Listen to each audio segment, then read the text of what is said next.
registro anterior do arquivo 23, você conheceu Centralia, uma cidade comum, construída sobre carvão, marcada por uma decisão simples, que despertou um incêndio impossível de apagar.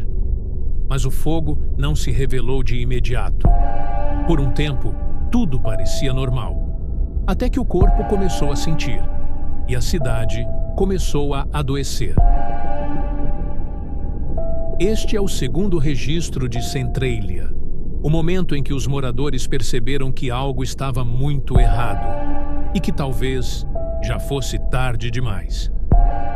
Você está acessando agora o arquivo 23, registro Centralia, parte 2.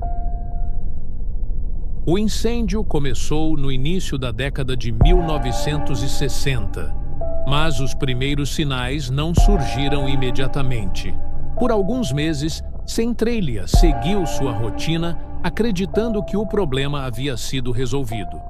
Foi só depois de um tempo, semanas, em alguns casos, que algo começou a mudar.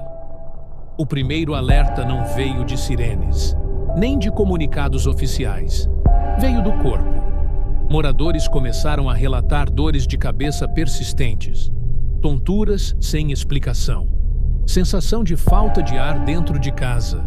Alguns pensaram ser cansaço, outros coincidência. Até que os relatos começaram a se repetir. Em um dos casos mais comentados, um morador desmaiou dentro de casa após sentir o ambiente pesado demais. Em outro, uma criança passou mal na escola e precisou ser retirada às pressas, após apresentar dificuldade para respirar. Ainda não havia casos fatais confirmados naquele momento, mas havia algo pior. A percepção clara de que aquilo não era normal.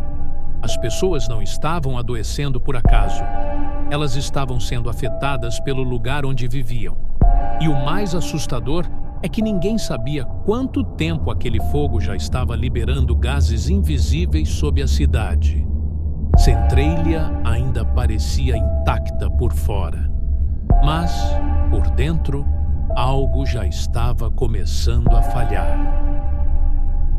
No começo, cada caso era tratado como algo isolado. Uma pessoa passando mal, uma criança com tontura, um desmaio inesperado. Mas bastou pouco tempo para que os moradores percebessem um padrão impossível de ignorar. As histórias começaram a se repetir. Casas diferentes, ruas diferentes, famílias que não tinham relação entre si. Ainda assim, os sintomas eram quase os mesmos. Dores de cabeça frequentes, sensação de ar pesado, cansaço extremo dentro de casa. Alguns moradores relataram que os sintomas diminuíam quando passavam tempo fora da cidade e voltavam assim que retornavam. Foi nesse momento que a pergunta mudou. Não era mais, o que está acontecendo comigo? Era, o que está acontecendo com este lugar? Em pouco tempo, as conversas deixaram de ser sussurros. Pais começaram a trocar informações na porta das escolas. Vizinhos passaram a evitar ficar muito tempo dentro de casa. Havia quem dormisse com janelas abertas, mesmo no frio, tentando deixar o ar circular. Sem perceber, Centralia entrou em um estado silencioso de alerta. Nada havia sido oficialmente declarado, mas algo já estava claro para quem vivia ali. O problema não estava em uma pessoa, nem em uma casa. Ele estava espalhado sobre toda a cidade. O ponto de virada não veio em forma de anúncio oficial. Ele veio em forma de susto. Em um dia aparentemente comum, um morador desceu até o porão de casa para buscar algumas ferramentas. Pouco tempo depois, não voltou. Quando familiares perceberam que algo estava errado, o encontraram desacordado no chão. O ambiente estava tomado por um ar pesado, difícil de respirar, quase sufocante. O homem foi retirado às pressas e levado para atendimento médico. Segundo os relatos, a causa foi clara: exposição a gases liberados pelo incêndio subterrâneo. O caso não terminou em tragédia, mas poderia, e isso foi suficiente para que a cidade entendesse algo essencial.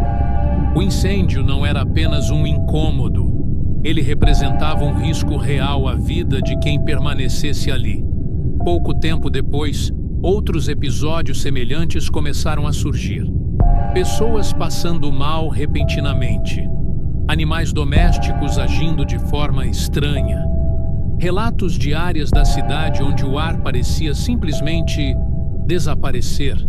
Naquele momento, Centralia cruzou uma linha invisível.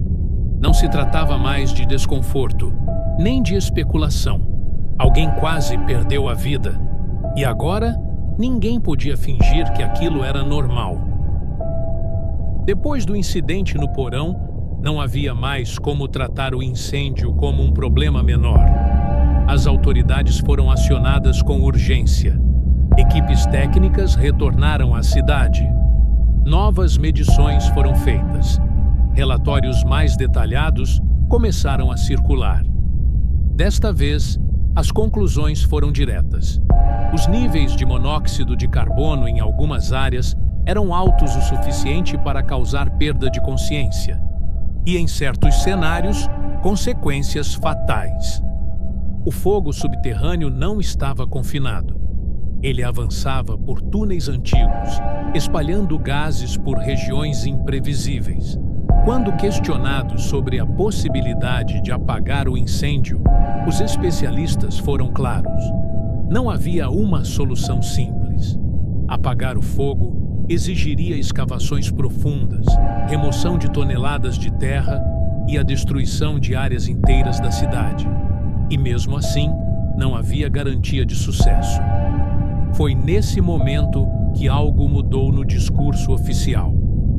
O incêndio deixou de ser tratado como um problema a ser resolvido.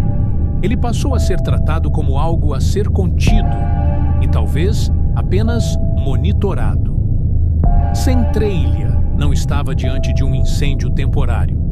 Ela estava diante de algo que poderia durar décadas, talvez séculos, e essa constatação abriu caminho para a decisão mais difícil de todas.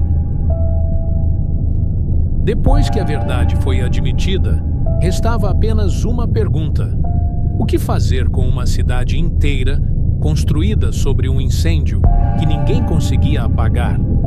A resposta não veio de imediato, mas quando veio, não deixou espaço para interpretação. Centralia não seria salva. Ela seria abandonada. O governo iniciou um processo de desapropriação.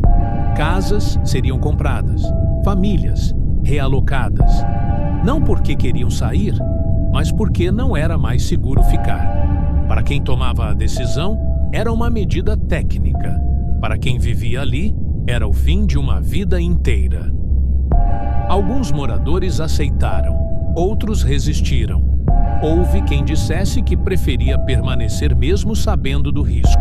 Mas o fogo não negociava, e o tempo não estava do lado de ninguém.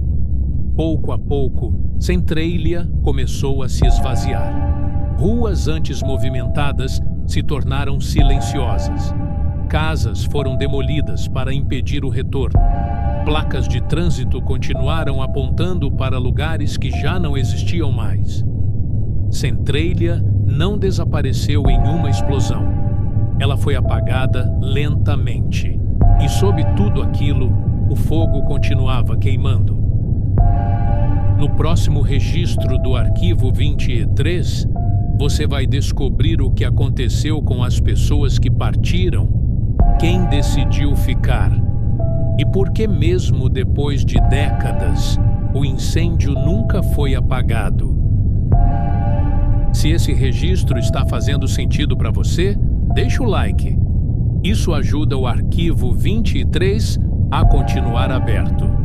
Se inscreve no canal para não perder os próximos registros e, se puder, compartilha esse vídeo com alguém que também gosta de mistérios que ainda não tem explicação.